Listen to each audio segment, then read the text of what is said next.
I want a channel that's more inclusive, more diverse, and more open with more opportunities than ever before. Do you think you know the channel? Do you really know the channel? This is Channel Curious. Here's your chance to jump off. No, I'm just kidding. Welcome to the show. I'm here with one of the most, if not the most knowledgeable and experienced people in the channel, Curt Allen. He's done it all. He is currently the managing and founding partner of Eagle Tech Advisors. Thank you for spending time with me. Did I say Eagle Tech right?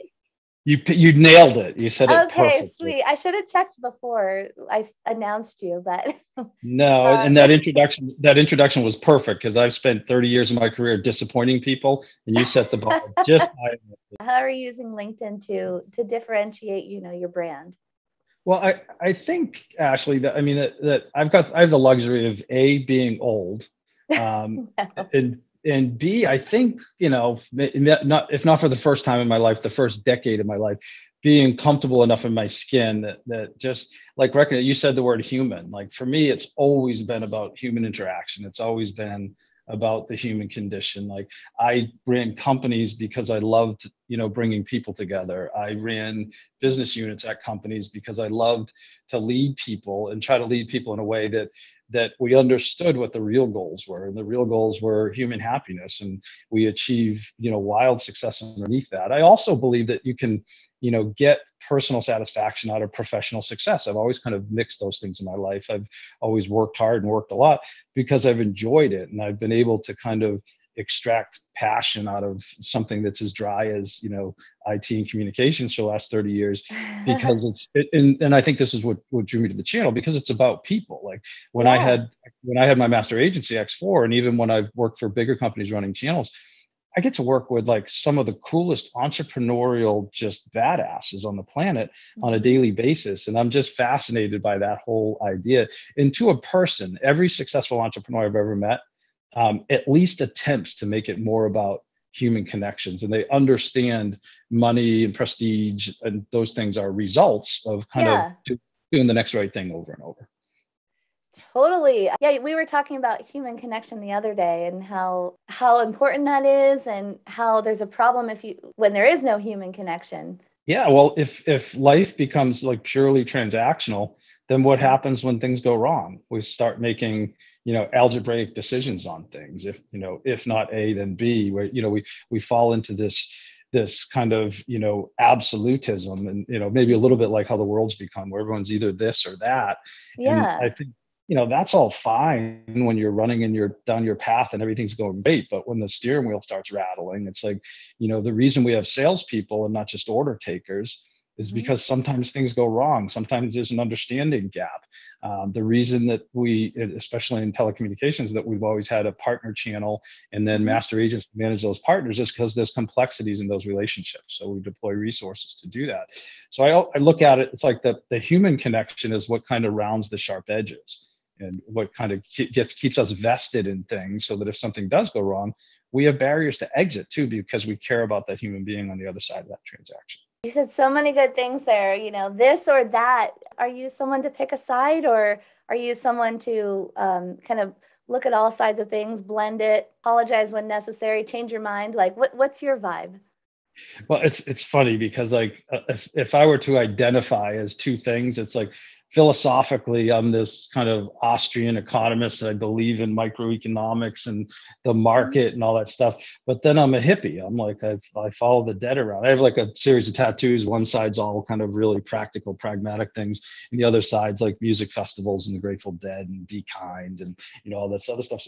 So like I believe that you're not one or the other. I think it's yin Yeah. and yang, and we've got these kind of two sides, right brain, left brain, Aristotle, Plato. We all kind of run in these ways, and if we're all of one and none of the other, I think we're off balance.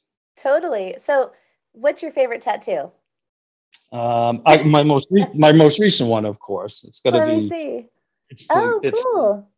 it's Greek, and so Oh, okay. it's the Titan god of strength, endurance, and heavy burdens, Oh, Atlas. wow. You'll have to send So me a picture. It's hard to see on the, yeah, okay. over our connections. Thank you, internet. Right? Yeah, So yeah. speaking of tattoos, I think one of the coolest things that's going on in business today is that professionalism is being redefined. Decades ago, tattoos, you had to be covered, hair had to be perfect. There was a lot of discrimination based on, how you looked. And I love that. I think it's changing in the right direction. So, what is professionalism to you? For me, it's as simple as, you do what you say you're going to do. You operate with integrity and you manage with kindness in your dealings with other people. And if you can do those things and then also be effective by whatever measurement, the organization you're working for is, that's professional, that hold yourself accountable. I mean, it's all the stuff we learned in kindergarten, right? So Yeah. I think what happened is, I think the 80s happened as kind of a late reaction to the 60s. And so suddenly everything was buttoned up and it was a race. And, I went to college in the 80s, and everything was kind of buttoned up, and it was a race to see who could stay in the office longer. And Gordon Oh, Gekko, greed is good. And the management style was you beat the people up until, they gave you what you needed. And there was none of that. Like, it was understand your place, bands of management. I worked for AT&T years ago. It was this hierarchy and all that stuff. And I think what I'm seeing that's actually really comforting, like society in large, certainly we're divisive and all that. But what I'm seeing in organizations is we're recognizing that having people work with you instead of work for you can get us to outcomes faster. We're seeing things yes. like, even in the way we coach children in sports, where like Mhm. people, like psychologists are coming along and saying, screaming and hollering at them and humiliating them, not only is mean and wrong, it's Mhm. ineffective. And it's the Yeah. same way. It's the same way with your people in an organization.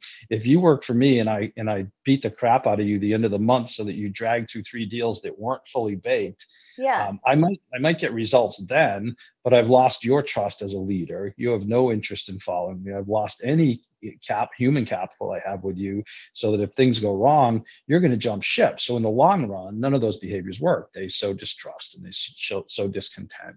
And so, Mhm. I think you can be kind. Like, I think Mhm. kindness and niceness are kind of mixed up for me anyway. Like, nice is just when you say something to make someone feel better. Yeah.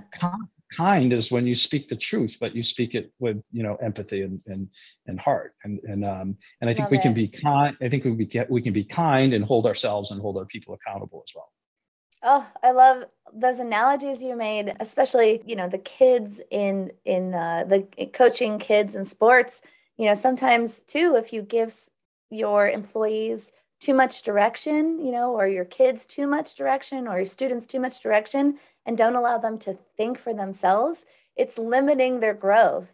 Well, and organizationally, it's limiting the growth and opportunity of the organization. And by the way, I did it wrong for years when I was younger, where I managed people, basically said, I was the, kind of lead bartender mentality. I was the best sales guy. So now I'm going to be the manager and I'm going to teach you all how to be little Kurtz. And this is how we do it. And then when people would struggle, I would jump in and say, I'll just do it for you. Well, that's Yeah. like this fear and control thing, right? That if they don't do it my way, then I lose control and I don't understand. And so you hammer that.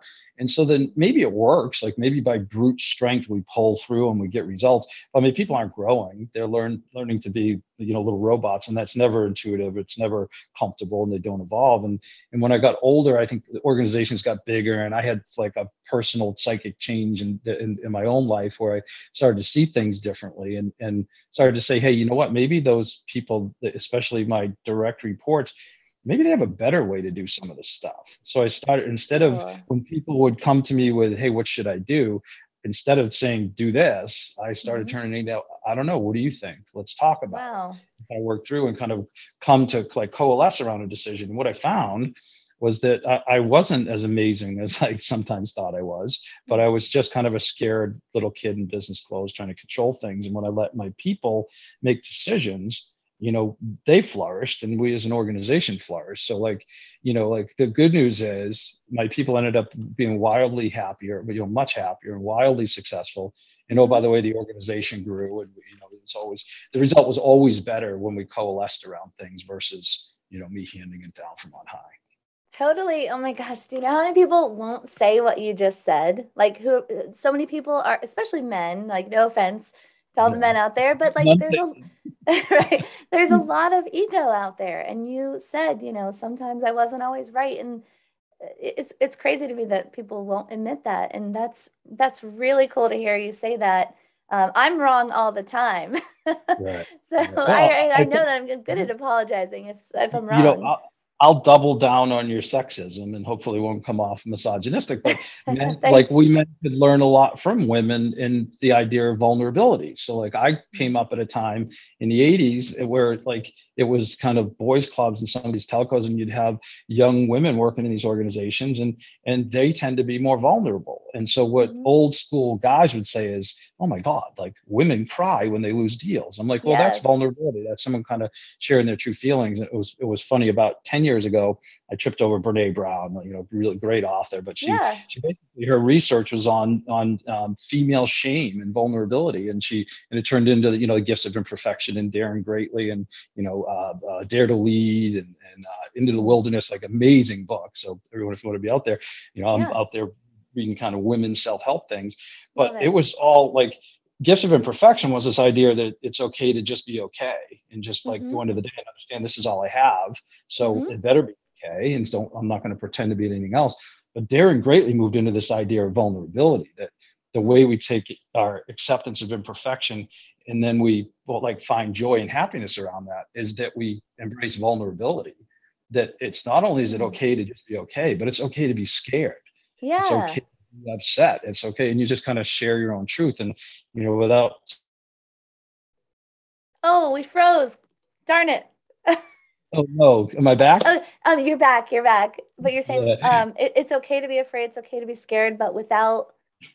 Yeah. So, but if we can embrace that and share that with others, like what I've found, like, if I'm nervous speaking in front of a large group of people and I Hmm. stop and say, oh my God, like you guys are so important to me that I'm actually Yeah. nervous. My heart is racing. But I found like there's actually a groundswell of like empathy that comes from the room, and like there's comfort and there's a release from that. And I Cool. want to make sure that it doesn't come off too hippy dippy, because there's accountability too. Like if Yeah. there's people who have worked for me over the years will be listening to this going, that's not what he was saying to me when I was 40% of plan on, November 15th. But that I can be okay, being honest with people and holding them accountable, but it's okay to be kind too. And to sum it up, and I know I'm rambling a little bit for No, you. no, no, no. I This would have is just so put it good. like, if I were to encapsulate it in one thing, it's this concept. I think for a long time we thought for anything to be good and powerful, it had to hurt, and this was like this no pain Yes. maintain no gain mentality. And I'm here to say that like success and wealth and however you define success and happiness, all Hmm. the things, doesn't have to be painful. Success doesn't have to be painful. That's my next tattoo.